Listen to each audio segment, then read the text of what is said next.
चल रही है? इतनी जोर से क्यों बोल रहे हो आप दोनों? अरे मेरी धर्म पत्नी जी, मेकअप क्लास बाद में करना। वो चौराहे वाली दुकान मिल गई है हमको।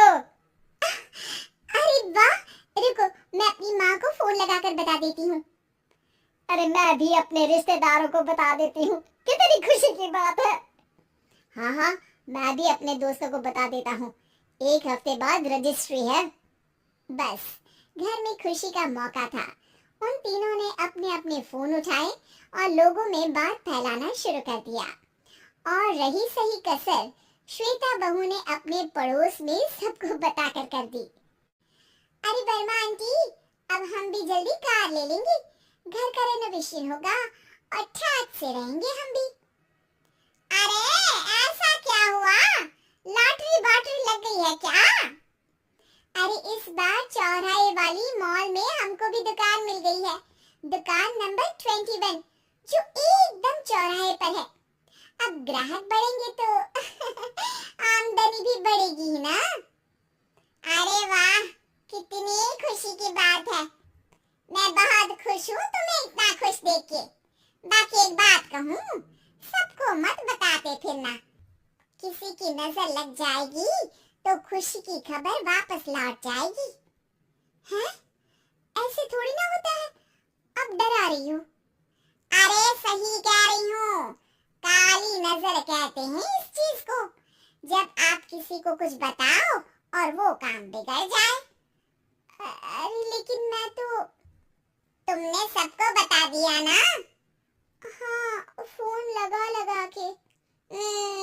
अब बच के रहना, काली नजर बड़ी खतरनाक होती है। श्वेता इतनी खुश रहती है कि वो वर्मा आंटी की बात पर ध्यान ही नहीं देती, जबकि पड़ोस में और भी लोगों से खुशी की खबर शेयर करती रहती है। अगले दिन राजेश बहुत दुखी होकर घर आता है। अरे बेटा क्या हुआ? मुंह क्यों सूजा हुआ है? मधुमक्खी ने काट लिया क्या? माँ, वो दुकान किसी और के पास चली गई, किसी ने ज्यादा भाव लगा दिया। अरे पर बात तो आपसे हुई थी ना उस दुकान वाले की? हाँ, आज मैं टोकन अमाउंट देने गया था, तब मुझे पता चला कोई आकर सुबह मुझसे पहले ही ज्यादा अमाउंट दे गया। काली नजर। क्या कहा? वर्मा आंटी ने समझाया था कि किसी को बताना मत, वरना काली नजर लग जाएगी। अच्छा, तुम्हें उनकी बात मान लेनी चाहिए थी।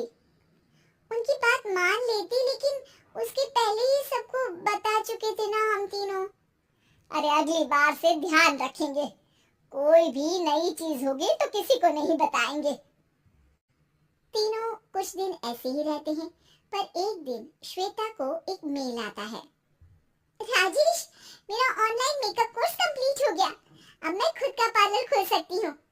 अरे वाह, अपने मोहल्ले में ही खोलते हैं? ये जो घर के सामने दुकान है ना, वहीं? हाँ, यहाँ सस्ती भी मिल जाएगी। अगले दिन श्वेता वर्मा आंटी के पास जाती है मिठाई का डब्बा लेकर। अरे आओ आओ, कैसे आना हुआ? जोर से नहीं बोलूंगी, वो सामने वाली दुकान है ना, वहाँ मैं अपनी पार्लर की दुकान खोलने वाली हूँ, उसकी मिठाई है। अरे वाह, बहुत बधाई हो तुमको। हाँ, मैं कमाने लगूंगी तो राजेश पर पूरे घर का बोझ नहीं रहेगा ना आंटी जी। ये तो है, पर ये बता कि तूने ये बात किसी और को तो नहीं बताई ना? अरे नहीं, पिछली बार गलती कर दी थी, काली नजर लगी किसी की और राजेश के हाथ से वो दुकान चली गई थी। सबको मत बताना। चलो मैं चलती हूँ, कल दुकान की बात करने भी तो जाना है। अगले दिन श्वेता दुकान के लिए मालिक से बात करने जाती है। अरे लेकिन दुकान तो हम कल रात को ही किसी को दे चुके हैं। कल ही? हाँ कल ही। 2 दिन बाद कोई यहाँ पार्लर भी खोल लेगा, अब कहीं और दुकान देख लीजिए। अरे पर हमको भी तो पार्लर ही खोलना था। भाई एक ही दुकान है, आधी आधी तो नहीं दे सकता ना मैं। राजेश और श्वेता घर पर हताश होकर आ जाते हैं। इस बार तो किसी को बताया भी नहीं था, अब किसकी काली नजर लग सकती है? सुनो, तुमने माँ को बताया था क्या? अरे कैसी बात कर रही हो? माँ की नजर थोड़ी ना लगेगी। पक्का तुमने किसी को नहीं बताया था ना?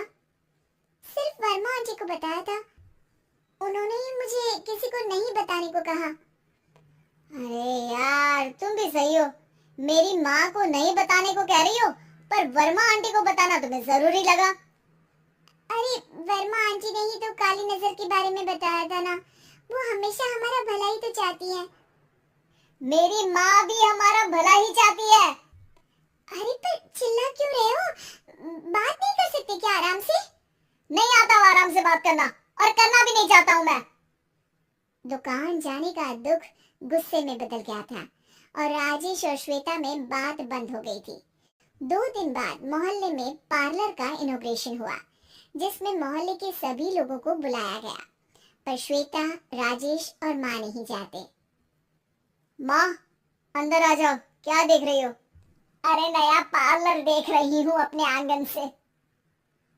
देखो, माँ को दूसरे का सुख देखने में कितना मजा आ रहा है। मेरा दुख नहीं दिख रहा इन्हें। यहाँ मेरा पार्लर भी तो हो सकता था।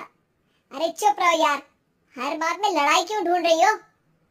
राजेश और श्वेता फिर बहस करने लगते थे। तभी माँ ने दोनों को बाहर बुलाया। अरे जरा देखो तो, दुकान चलाने वाले का बोर्ड पर नाम क्या लिखा है? श्रुति वर्मा।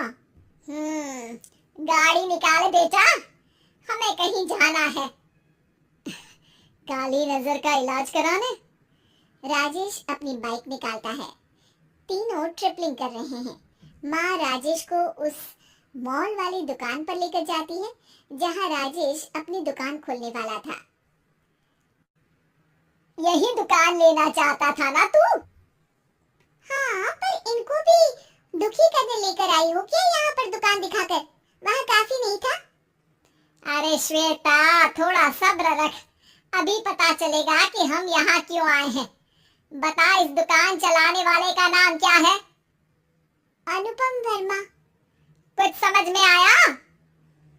वो दुकान वाली श्रुति वर्मा, ये दुकान वाला अनुपम वर्मा, और हमारे पड़ोस में हमने उस दुकानों के बारे में बताया किसको था? वर्मा आंटी को। मतलब वर्मा आंटी ही हमारा काम बिगाड़ रही है? नहीं नहीं, ऐसा नहीं हो सकता, ये बस इत्तेफाक है। राजेश अपना फोन निकालता है और श्रुति वर्मा और अनुपम वर्मा के नाम फेसबुक पर सर्च करता है, जहां ये दोनों ही वर्मा आंटी के रिश्तेदार होते हैं। श्वेता को समझ में आ जाता है कि वर्मा आंटी की ही नजर काली नजर है। अब क्या करना है? कोई भी खुशी की खबर हो तो काली नजर से बचना है, यानी वर्मा आंटी से बचना है। अरे पर मुझे ये समझ में नहीं आया कि वो हमारे साथ ऐसा क्यों करेंगी? अरे बेटा, एक सीख है, दूर के आदमी को आपकी तरक्की से कम परेशानी होगी, पड़ोसी को ज्यादा। दोनों माँ की बात में हामी भरते हैं और अगला काम चुपचाप करने की कसम खाते हैं, ताकि आगे